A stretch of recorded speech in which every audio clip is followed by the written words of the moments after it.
GTV for unity and development. Nakulumu naye olw'obudde tujja gezaako kubanga buli lunaku era tusoma ate era buli lunaku wateeka okubeerawo kye boogera omuntu kyasobola okubeera ng'atwala. Bagambye nti okugatta Oluganda oba okubeera obumu mu famire zaffe ne famire zaffe mu mwezi ogwa Ramadhan. Kyandibadde kirungi ne bagamba mu Busiraamu oba mu neeyisa yaffe ne bagambye mwezi gwa Ramadhan kitegeeza nti bwe tunava mu Ramadhan tukireke oba tugende nakyo mu maaso.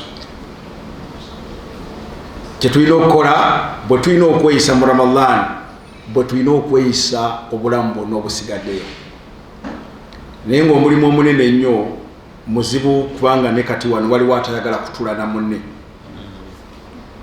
Omulimu gwe mwampadde munene naye ng'ate gwe tulina okukolerako ffenna. Naye Nabbi sallallahu alayhi wasallama yagukola nga naffe tusobola okukiyigirako ne tugukola.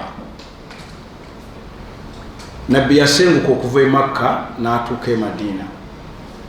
Naye mu bitabo kigamba nti omulimu gwe yasooka okukola nga yakatuuka e Madina al-muakha baina al-ansar wal-muhajirin. Kyali omulimu gwe yasooka okukola kwali kugatta abasenguka okuva e Makka okujja naye ne batuuka e Madina era n'abagatta n'abasangibwa e Madina be bayita ba Ansar. Kitegeeza nti yali alina okusooka okuteekawo Oluganda olukukotivu okusobola okutambuza enjiri ye gye yazze nayo okutuuka ng'ebeera successful. Kiba kitegeeza ki? Nti Oluganda lwe yagatta lwalimu ebitundu bibiri. Lwalimu Oluganda olw'Obusiraamu n'Oluganda olw'abantu ab'omusaayi. Oluganda olw'Obusiraamu bwe lwatandika bwe lutyo bwe tulina okuva kati naffe nti nga tetunaba kubeerako kye tukola kyonna tulina okusooka okugatta Oluganda olw'omusaayi ne tugatta n'Oluganda olw'Obusiraamu. Buli lw'oyawula byombi wateekwa okubeerawo ekizibu kubanga Nabbi yagatta ba Ansar ne ba Muhajirina ne bafuuka ab'omuwendo ne bafuuka abaagala n'ennyo ne batuuka ne ku mbeera gye tutakyasobola kukola essaawa eno kubanga oli agamba tekisoboka.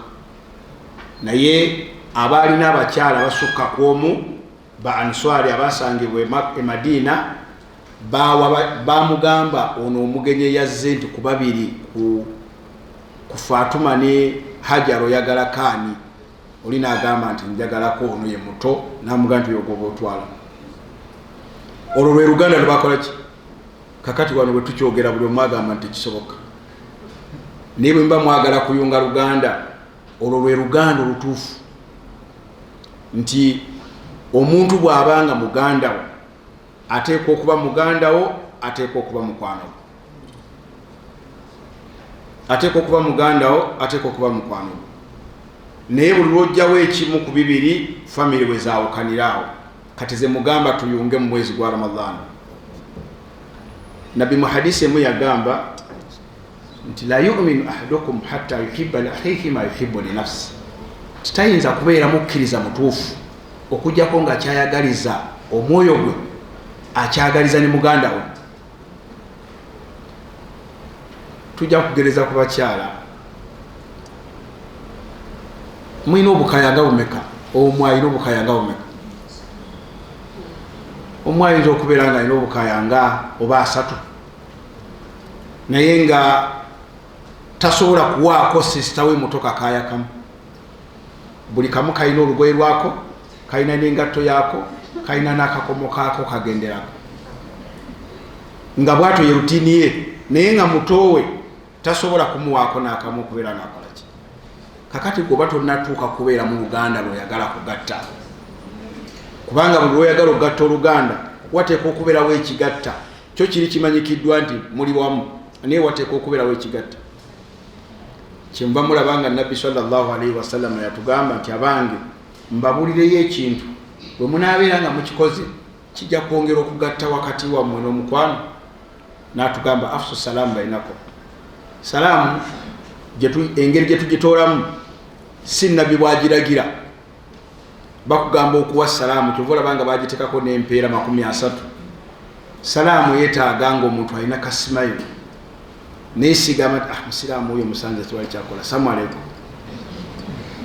oteekwa okubeera ng'olina simayiro ng'osanze munno n'omugamba Fatuma salamu aleikum ng'oludde okulabika tyambadde n'ebinkute neewendi kwegamba osigala omaze okutegeera muno kyakola ki naye oli ayagala mu salaamu asale oluguudo akole ki tosobola oba tonagatta naye buli lwowaayo salaamu ne simayiro munno amanya nti tuludde okulabagana naye aŋŋambye alinamu obuzibu kati ono bw'abadde alanga naye munno ateekinga obuvunaanyizibwa okulaba nga anoonya munne yamugambye alina obuzibu bubadde buzibu ki okwo kwe kugatta nabbi kye yakola omulimu ogwasooka nga yakatuuka e Madiina kwali kugatta basiraamu abaava e Makka n'abagatta n'ab'e Madiina kubanga baali tebamanyiganye ate ne bano bajja n'ekintu nga kirala n'ab'e Madiina bamanyi kirala nga balina kusooka kubeera ba mukwano bano babanyonnyola enjiri yaabwe bagitegeere ate basooke bagatte oluganda olw'okutambula mu luganda lwe yakola abalina abakyala baagaba abakyala bano ne babawa ku bakyala ne bano ne basigazaako omu abalala bagatta ne bizinesi namugamba oyagala kusuubula mbadde nina kino naawe twala kino naawe twala kino ne batandika okukola ki era abagenda e Madiina abali bagenzeeyoko ne muwangalirayoko akaseera abantu b'e Madiina banjawulo nnyo n'ab'e Makka banjawulo nnyo n'ab'e Makka mu mpisa kubanga bawangala ne Nabbi sallallahu alaihi wasallam ab'e Makka tebawangala naye kubanga olwafuna obusiraamu embiranye ne zibeera nnyingi era bo ne bamukola ki naye empisa ab'e Madiina bazisinza era bazisigaza nti balina empisa za njawulo weewaawo ensi egenze ekula naye era empisa zikyaliwo e Madiina kakati omuntu ateekwa okubeera nga alina kusooka kwagalana na munne kufuna mukwano omukwano tetujja kugufuna mu Ramadhaani eyongera kugunyweza kakati nakyo kibuuzo kitono mweyita ba corporate oba lyerinnya lyemukola ki lyemweyita ani yali asibuludde ku munne mumwe aba corporate kubanga embeera yammwe yakulya mu Java embeera yammwe yakulya KFC naye ani yali ayise munne mu that 10 days namugamba Fatuma ti enkya toteekako kintu kirala programu yange ani yali akikoze just to build a friendship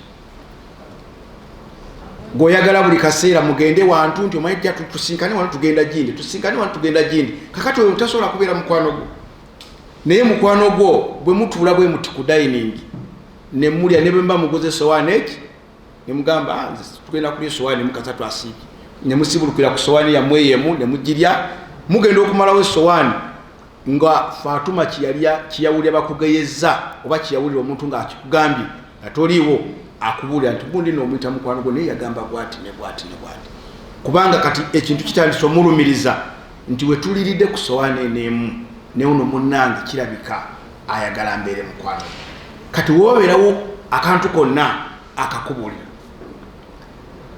naye mmwe ani yali akikoze nammwe abavubuka ani yali aguze essaati agitwalire ku munne okubeera n'omukwano tekitegeeza nti buli musinkana wano ne mugamba oli otya gyebale oli otya gyebale no wateekwa okubeerawo ekintu ekireeta omukwano ekiterabira ate omukwano tegwetaagisa ssente nnyingi just a small gift omuntu aba akujjukira kyova olaba nabbi yayongera mu hadisi gye tusomye n'atugamba nti muliise ne ku mmere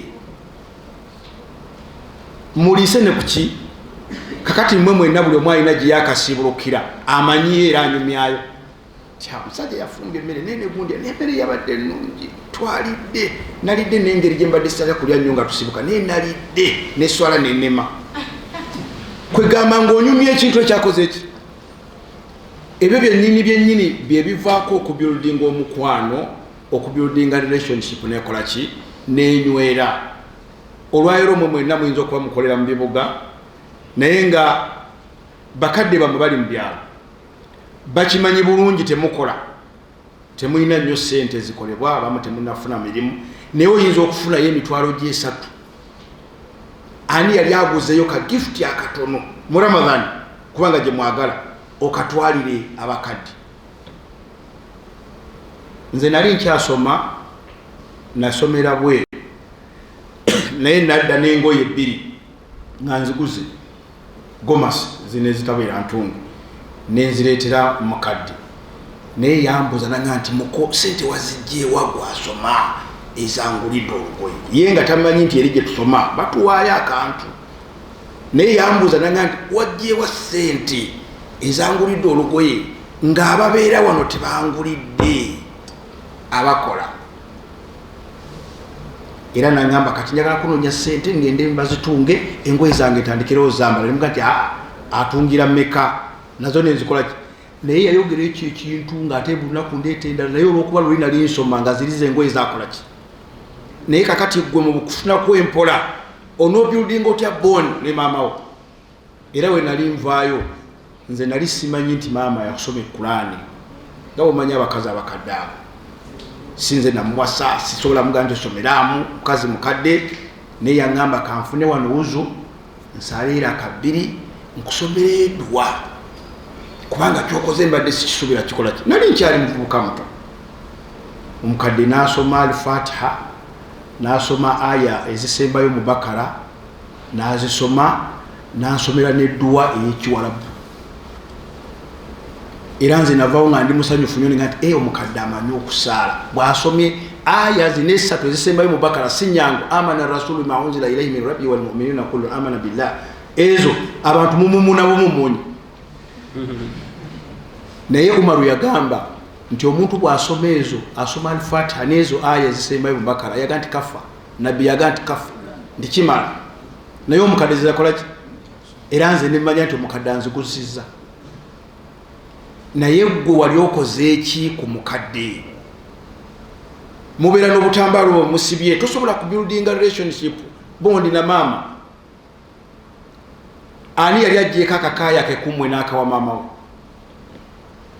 kubanga temulina bingi naye omukadde aga nti akakaaya Fatuma nga kalungi ako okati bakampeereza neyo gindi akatebeati naye mu kifo ky'omugamba ng'osiba luga ni maama nti kano ko kankakulekere kasana sibye enviiri nkakuwadde lwa Mungu nze kase enviiri zange nsibe kangende bwe naatukire Kampala nja kuzaako akalala. Ekyo ogenda kisasuza ki era ogwo omukwano ogenda gujjawo. Naye okubuildinga omukwano relationship ebeera nnungi nnyo ng'erina okuwaayo. Tosobola kubeerawo na mukwano tosobola kubeera na mukwano gwa family nga towaayo tekisoboka. Naye buli lwowaayo abantu bakwanguyira kababe ba family kababe ffe aba bulijjo. Naye bwe munaabanga temuwaayo nga mwagala kubeera na mukwano gwa kimemmete teguliiyo kubanga Nabbi sallallahu alaihi wasallama yagamba nti yalina mukwano gwe. Mukwano gwa Nabbi mukumanyi yali omu yali Abubakar. Yagamba nti nina mikwano gyange naye nina mukwano gwange. Aina n'ekigambo ekibamwogerako mu taarikh abamu bagamba si kituufu abamu bagamba kiki naye yagamba nti abantu bonna mbasasudde naye Abubakar yanemye okusasula kubanga bye yamukolera byali bingi naye ng'ate ye mukama we. Naye ate mukama w'omuntu alemeddwa okusasula gwatwala gwakulembera lwaki balina omukwano nga gw'amaanyi bafulumako nga tebalina mmere naye nga buli omu tamanyi nti munne tali teyalidde ne basinkana namuga nti ogenda naga nti embeera si nnungi nono namuga naye embeera si nnungi namuga nti tugendeko wali tulabe. Ono yatuuka nga talina mukyala n'amuwa muwala we naye mwolwaga nti omwana gwe tuzadde wano ng'amulabye akuza ate amutwala atya oyo na mwana we naye ng'amuzaala ati makana Muhammad aba ahad mirijalikum walakin rasulallahi wa khatama nabiyyin. Tali nabbi taata wabamu mumwe mulimu abamu betuleete waka ne bakulira taata nedda basi kuzaala bwekuba kuwasa nkuwasa kubadde muwala bwe kiri kubanga tewaliwo kitugaana nakukola ki ate oyo ye mutuufu n'obutuufu okuwasa kubanga oba omumanyi ne woogenda okuloopera nga waliwo obuzibu oba omanyiwo kubanga Aisha bwabeerawo obuzibu obwagwawo bwe tutaagala nnyo okwogerako Abubakar yamunona ewaka n'amutwala eka naga nti ya Rasulallah olukagira abeera wano embeera emala okola ki naye ng'ekimutwaza kirwa mukwano gwa munne gw'alina nti embeera etabuse ono bw'anaabeerawo bayinza okwogera ebiwanvu kagira muzeeka naye gwe kati bakuzza waani gwe basisinkanye ku Afrikana ate nkya ne mugenda kakati banaagenda wawano ku Afrikana bwe banajja kakati ebyo byonna byonna bye mulina okutunuulira nti omukwano olina okubeera nga oguzimba obulungi oteeka okubeera nga okola ki waliwo omuwandiisi omu yabuuza nti mukwano gwo yaani mwabagala okugatta family mukwano gwo yaani ani amanyi ansa mukwano gwo yaani mukwano gw'omuntu bw'oba tomuyina olwaliro genda omunoonyi bw'oba tomuyina genda omukole ki mukwano gw'omuntu ye muntu abeererawo munne mu mbeera yonna nga bw'amugamba nti nafunye ekizibu oli ng'amugamba nti tukoze tutya naye oli amugamba ng'olabye ogenda kukola otya oyo taba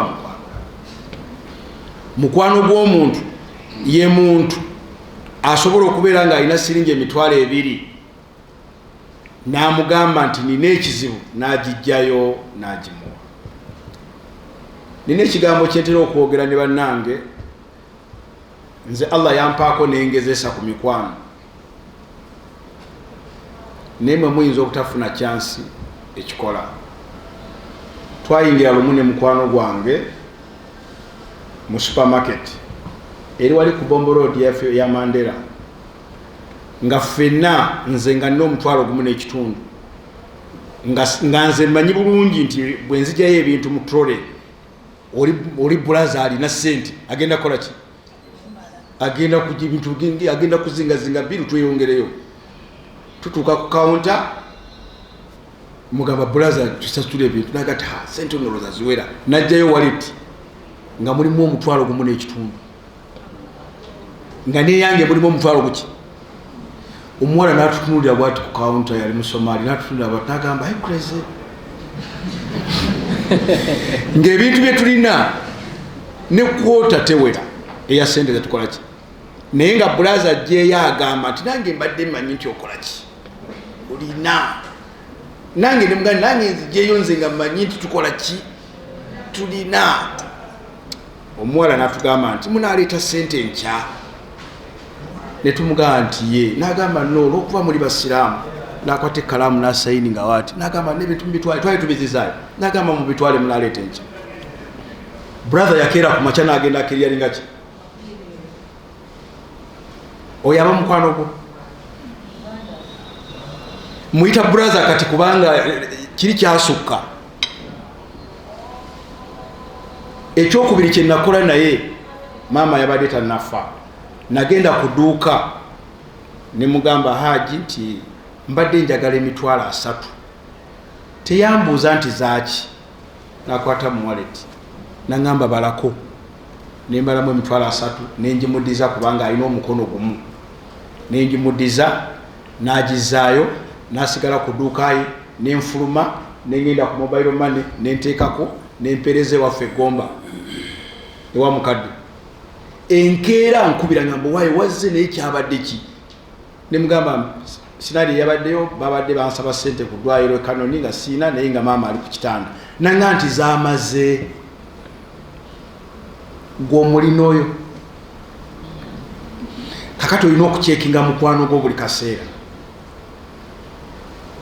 gwe bayita omukwano w'omuntu ateeka okubeera nga amufaanana amulumirwa mukwano gw'omuntu ateeka okuba nga akola ki kyenva mulaba nga nabbi agamba nti talina bw'asasula Abubakari mu mukwano gwe yalina yasukka omusota ne gumuluma nga yali munda nga atidde omukanga ne gumuluma emirundi 2 gw'ogulaba bulabi n'obuuka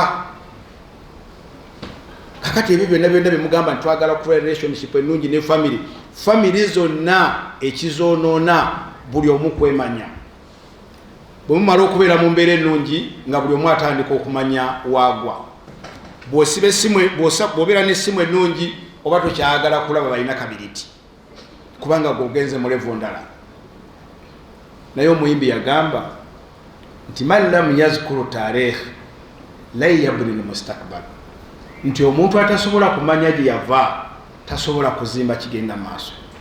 Omukwano guteekwa okubeera nga guva wansi nga gujja gukula. Omukwano, it is a growing being. Tokusanga mukubo ate toyinza gamba gundi nti mukwano gwange, wabula kitandika mpola ne trust ne family bwezito bwezibeera. Olwaliro mumwe mwenna ani yali akedde ku machanga akubira ba family yesimu, owange samwale kumuli mutya namazane tambula etya, musiba mutya ennaku zino, omanye ebiwaffe mbimanyi muwogo naki naye muli mutya, ani akikoze? Ezo ze family ze mwagala okugatta, naye tebazigatta mu Ramadan, bazigatta mu mbeera yonna, kubanga ebyo ebizibu bibeerawo buli kaseera. Era oli amanya naga nti Fatuma yatukubiddeko naye yatubuuzizza embeera naye atuweerezaayo omutwalo, agambye tugoleyo sukaali tuteeke mu buugi kuba namugambye tetulina sukaali. Kisigala mu brain ye, ne bwojja muyinza okugenda mu byalo nga muli abafamire bana, naye nga bwe mubeera ne maama wammwe ng'alina omu gw'ayagala okukwata yekka, mmwe nga mugenze bano omulundi ogwo, naye ng'alina omu gw'ayagala kukwata yekka, mwenna mumugamba maama, naye nga ono amukutte eno sayidi gwakwasiza mulala. Kitegeeza ki ekyo? Kitegeeza ki? Kitegeeza nti si gwasinga okwagala, amukolera kyayagala. Okwagala kw'omuntu kuteekwa okubeera nga kulina okuwaayo n'okuzza. Gwe buli lwoba obeera ku receiving end tosobola kuba na mukwano. Buli lwonobeera nga gweoyagala bateekemu buteesi bweba toyinza kuba na muki. Omuntu mukwano gw'omuntu ne bw'aba alidde sweet agamba kaswiti kano nakalidde kawooma, kana akamu kankaterekere gundi. Era olwo tugana tubaddeko kupate naye kuswiti babutuwaddawo nga kawooma nze kana akamu nenkakuterekera. That's a friend. Mukwano gw'omuntu aba yeggwe, kyekitegeeza kyenva mulaba nga marriage y'ennaku zino tekyanywera. Bano tebaba mikwano gyaffe, mubatunuulire bano si mikwano gyaffe, naye mukwano gw'omuntu marriage etambula. Waliwo scenario gye bakandeetera, omukyala si musiraamu omulokole yafumbirwa omuvubuka musiraamu naye bayaganira makerere, akamuzaalamu abaana bana, omukyala tasiramukanga, naye bwe nabuuza omukyala nemugaa nti waensonga naga nti ebba wange namwagala mu mutima yambeererawo ebbanga lyonna, naye byeddiini ye yamanyi, naye nze yanjagala namwagala muki? Omusajja alina abalala abakazi abo abasiraamu, naye buli gwawasa yagenda, buli gwawasa yakolaki? Amakaaga, naye agona tali musiraamu anyweredde, yagala namubuuza kiki, naga nti nze namwagala mu buntu yambeererawo, omukwano gwe yandaga nga tukyali bato. Ewaffe banvumye okubeera n'omusajja omukiraamu, ate newaabwe bamboola nti saasiramuka, naye nze njagalayo bba wange, ebyabwe saagala kolaki. Kakati gwe okirina alukere ku makyo bagenda amwawukane mugende. Ye bwe yaŋŋambye nagambye nze simulinaako buzibu, era eddiini ye sirina kyengigamba era sigivuma, n'abaana abasomesa ddiini yaabwe, naye nze yawasa abakazi be nandeka wano n'agenda, ate yakomawo kubanga yaŋŋambye nti kyagala kubeera na mukaafiri, naye ate bali abasiraamu yaga ate nze yandeka wano ate yadda. Akati nze mukole ki? Naye ekibeererwamu kyenjagadde okubalagamu omukwano, omuntu ateekwa okubeera n'omukwano.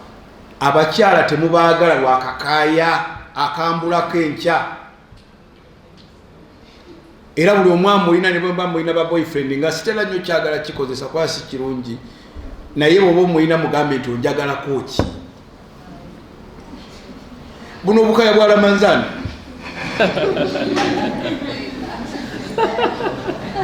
obukaya bwaki bwa Ramanzani enkya mugenda kubujjako, naye bwe muba mwagala okunyweza emikwano, bwe muba mwagala okunyweza omukwano gw'Oluganda, Oluganda lwagala respect, lwagala trust, lwagala okuwaayo. Bw'oba oyagala Oluganda olulungi, family okubeera nga nnungi, yeetaaga respect, yeetaaga omukwano, yeetaaga okuwaayo. Buli lw'onoowaayo tibakugamba kuwaayo ggulu nansi, kyolina kyokola ki? Naye buli omuntu lw'omuwaaka gift asigala akulowoozaako. Nze waffe mu kyalo batera kulima muogo emmere yoli waffe nene butambala eyo naye buli lwengenda nina amaka kwempita nga buli omu ayagala mpeeyo ekyo kyenina okudda nakyo era bwe mba ngenze ne baganda bange babuuza naye guba n'abantu bakola ki naye nze kyenasooka okukola saakulira ku kyalo nagendayo nga ndi mukulu naye ngezaako nnyo okubeera nga ngula ababeera ku kyalo bwe ngendayo ono nemmuwa ekitole kya sabbuuni ono nemmuwa kino era buli ava mu kyalo agamba mundabire imaamu mbagambye mulwadde mumundabire mulaye imaamu aludde okujja kwegamba nze ninga abeera mu kyalo naye nga tesikola ki naye oba oyagala okunyweza omukwano ne banno ne famire ekisooka beera mwetoowaze ekyokubiri beera awaayo ekyokusatu beera omuntu alina trust kyeki mu Luganda obwesigwa kikulu nnyo naddala mu bakyala ebigambo mwina bingi kati tuyinza okuba tutuddewo nti yatudde neseka naye tiyambuuziza bulungi oba batamwagala kigamba novaawo nogenda notunda ekyo nokikola ki kakati ebyo bigambo ebyo oteeka okubikoma mu famire bwe lwoyogera ekigambo kimu bwe kiti famire yonna obumaze ogiyiwamu amafuta naye buli lwokuuma olulimi mu famire bagamba ani ayinza okubeera mu famire ne bamugaanira bagamba anti Fatuma tayinza kwogera kintu ekyo naddala ffe abalina basiteepu olaba maama wange omuto agaana nti sisobola kukyogera kitegeeza nti bonna bakakasa nti osobola kukola ki naye okuuma ebigambo mu famire kikulu nnyo kinyweza omukwano kubanga ekigambo kimu mu famire kigikutula paka lwemufa nga bagamba gundi yayogera ku maama bwekiti sisobola musonyiwa yayogera ku maama bwekiti kati ebyo byonna byonna bwoba oyagala okubeera n'oluganda olulungi si mulamanzaane mokka wabula buli mbeera yonna oba oyagala okubeera n'oluganda omukwano olina kubeera nga oli mwesigwa olina kubeera nga owaayo kubanga nabbi yagamba nti alyadi l uliya khairu min yadi sofra nti omukono guno oguwaayo gusinga guno ogwowansi ogulembeka kubanga omuntu buli lwomuwa akutunira bwati maaso namwenya nagati musajja mungu amusasi nagira fe abawali muntu tumala okufuna ng'oteeka wano akazinalo mba njagala nakasula agenda kukebera bampadde mmeka zigula akawunga nzireyo ekantereeze nange naye buli lwowo omuntu abeera n'essanyu nja kumaliriza n'abavubuka mwe musinga obwa selfish wali ayagala muvubuka kuli bakake mwayagala kulya yekka bwafuna ssente bwafuna wayagala okulira ayagala kukubawo omugongo alye yekka naye buli lwolya wekka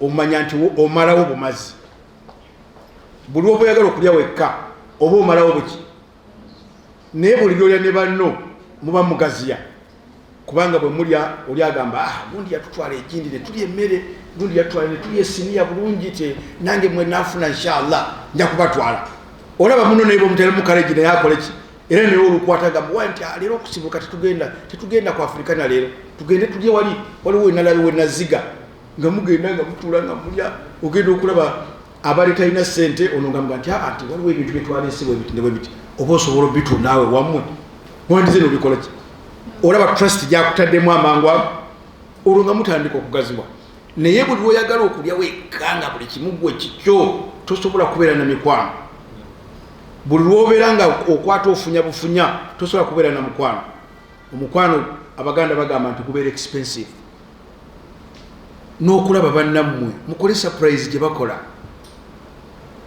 munaakolera wano noga nti n'owaayo olugulu lw'ekikere n'ogenda n'omubuuza kuti mbadde nze kukulabako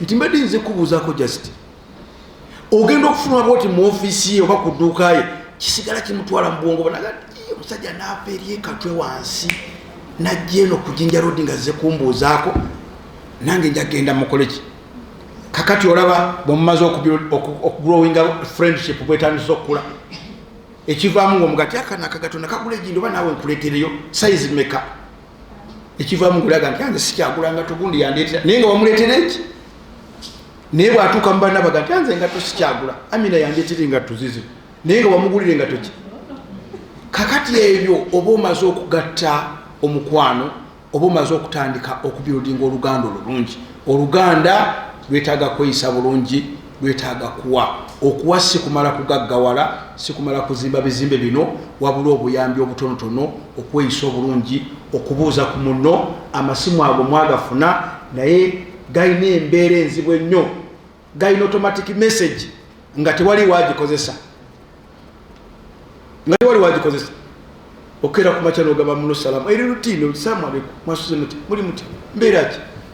Oli wakugambira nti saasuze bulungi, oli wakola reaction nti kati tukoze tutya, naye nze mbagambe bannaye siri bulungi, sitera nnyo okubeera na mutwe nga teguliko nkufiira, naye sisobola. Naye tewali agambe nti musajja yabadde ki omaga nti webatwe babeera. Naye ekyo ekikulu ekivaamu no oyinza okuba nga olowoozeza kirungi, kati nakuwa kibi ofenemu ekirungi, naye nga ekisinga obulungi buli lwofuna munno ng'alina obuzibu gweddamu ekisinga okumusanyusa. Munno buli omulaba ng'alina obuzibu gwe mubuulire kiyinza omukakanya. Abavubuka munagenda nakugamba nti nafunye ekizibu kyetaaga emitwalo 8 gati Yusufu naawe olimba ezo sente weziri olimba oba munno tomutaddemu tafunye hope kubanga watuukira okugamba nti nina ekizibu kyetaaga emitwalo 8 kiba kitegeeza nti gwe gwayogera naawe omuyambe naye omugambye nti Yusufu olimba tekisoboka kati ndembeera nga bwogiraba gwe mugambe nti Yusufu embeera si nnungi naye ninawo omutwalo kati awo abanja 7 olugendo lwomaze olukola ki omugandi Yusufu siri bulungi naye ninawo omutwalo era guguno lwogukola ki tandikiraawo Yusufu agati musajja alabika abadde tayina olaba mpadde omutwalo nga yeyongera yafunye hope gisigadde 6 nawe bwakusiŋŋaana omulala tomuga nti namwe musabasaba nnyo embeera twagivaamu wagivaamu gwe mutagende kakati eyo yembeera nabbi yagamba nti man yassara ala almusiri yassarahu llah nti omuntu ajja munne mu buzibu ne Allah amukola ki amujja mu buzibu naye gwe ogyewa mu buzibu tosobola kunyweza mukwano ogera abulakolaga nti omusajja oyo yantama nalina ekizibu kyali kya mitwalo 3 yanyima n'5,000 naye buli wakusiŋŋaana nga wamuwa omutwalo aga nti omusajja oyo tomwogera nako nalina obuzibu nga siina wadde 10 naye yampa omutwalo gwe natandikirako Allah muyayisiza mu mutwalo ogwo mwagambira nti Allah muyakola ki naye ng'ate yali ayagala 8 gwe n'omuwo. Nabbi sallallahu alaihi wasallam yabuuzibwa n'agamba nti muntu ki asinga okubeera omwagalwa eri Allah. Nabbi n'addamu n'amugamba sahaba nti anfahum nnas, nti omuntu asinga okubeera omwagalwa eri Allah ahabbu nnas ila Allah anfahum nnas, nti omuntu asinga okubeera omwagalwa mu maaso ga Allah yoyo agasa abantu. Waliwo agasa abantu nga tebamwagala? Asinga okubeera omwagala eri Allah yoyo agasa baki? Kakati mwe mugasa ki eri bannammwe? Mwe mugasa ki mu community? Mugasa ki eri emikwano gyammwe? Bw'oba tolina kiwali ogasiza munno nga gwemuyita mukwano gwo oba tolina mugaso, kubanga mukwano gw'omuntu ateekwa okumubeererawo mu mbeera yonna. Mukwano gw'omuntu ateekwa okumanya embeera gy'alimu. Nabbi agambye nti omuntu asinga okubeera omwagalwa amaaso ga Allah anfahum nnas, yoyo agasa baki? Era yamaliriza ng'agamba nti omuntu abeerawo mu kizibu kya munne n'amweyimirira n'ava mu kizibu ekyo, Nabbi yagamba nti omuntu oyo asinga akutte ssente n'agenda e Makka ajje mu muzikiti gwange guno oli amusinga. Empeera zaafuna ono ayimiridde mu kizibu ky'omuntu kisinga omuntu agenza okusalira muzikiti gw'e Madina. Mukikwate bulungi. Timuga nti Sheikh yagambye nti omuntu bw'oyimirira mu muntu omula efaana bikya. Nabbi yagamba nti omuntu ayimirirawo ku lwa munne n'ava munne n'amujja mu buzibu nga yamweyimiriridde ku lw'obuzibu bw'alina n'abuvaamu, Nabbi yagamba nti oyo asinga azze okusalira muzikiti gw'e Madina. Kitegeeza kyekyo nti omukwano n'okuyunga oluganda kikulu nnyo. Omuntu bw'aba akikoze kiina bingi nnyo bye kitaasa mu nkizo zaffe ez'okuwangaala. Kyetusaba nti buli muntu okugatta oluganda kumwagala, sooka omale kufuna mukwano n'abantu sooka omala okufuna obwesigwa n'abantu oluvannyuma ozeeyooko. Okuzzaayo tekwetaagisa kubeera na ssente nnyingi, kwetaagisa kitono nnyo. Abo abakyala be mulaba ne bwoba omulimbye kaswiti nga kasiringi 2 n'okamutwala muga nti kano nakakuweereza kalungi nnyo, asanyuka nnyo okusinga amuyiseeko buli lunaku ne haga agate tulina nakooleeta kubanga bo tebalina kibasiima mu nsi. Omukyala bwe wakamala naye emyaka 10 agamba ntolina kiwali onkoledde. Gwe ayakamala naye omwezi agamba nti ono simulabangako, alina keya mpitirivu nnyo. Naye emyaka 10 n'omwezi aliwo asinza keya. Anti kati gwolabye ow'omwezi akututte ku Java, akututte eri ku Kiira, akututte ku safari emweya, akututte wakati oyo ye muntu. Aguze ne iPhone 13 oba 14 kati ze mukwata. Oyo yaba omuki. Agatombole agasiya. Naye nga gasiya amubeereddewo okutuuka wakola ki? Okutuuka ono wamusiŋŋaanye. Kubanga nono okusiŋŋaana omuntu tayinza kusiŋŋaana ava butambala. Era asiŋŋaana alimu akamulungufu. Naye gwe alimu akamulungufu wekakuteereddemu ate nze w'emyaka 10 gw'ogamba mu sina kyenkola ki? Kakati buli omuntu atunuulire mu mbeera gy'alimu, naye mu kugatta Oluganda, mu kubeera obulungi ne famire zaffe. Famire zeetaaga obuntu bulamu, zeetaaga empisa, zeetaaga okuwaayo, zeetaaga okubeera ng'omuntu ayogera ebigambo nga birungi, ng'okuuma olulimi. Famire zeeyagala okukuuma olulimi nnyo, kubanga nabbi yatugamba nti ebintu ebigenda okusinga okuyingiza abantu omuliro, olulimi n'obwereere bwaffe, okwenda n'okubeera ng'omuntu ayogera ebigambo ebitali birungi. Lolo ebigambo ebyo bannange nja kusaba Allah jalla waala ayatukuŋŋaanyiza mu kaseera kano atuweemu obulungi. Tensaba Allah jalla waala nammwe abaweemu mu bye twogedde osobola okugyamu ekimu ebibiri kyosobola okutambula nakyo. Nja kwebaza bannaffe abasobodde okukola omulimu guno. Kutambudde okumala akaseera naye mwebale nnyo, temugwa mu maanyi kubanga n'obusiraamu bwe buto bwatandika. Nabbi yagwa ekigo n'asituka, n'asituka paka Allah bwe yamunyweza ne tutuuka okubeera nga n'essaawa yayo tukyakola ki. Nammwe temwenyooma, musigale maaso nga mugenda mujja kutuuka ekiseera nga temukyayogera bingi, wabula nga buli omu agamba nti corporate eri bweti.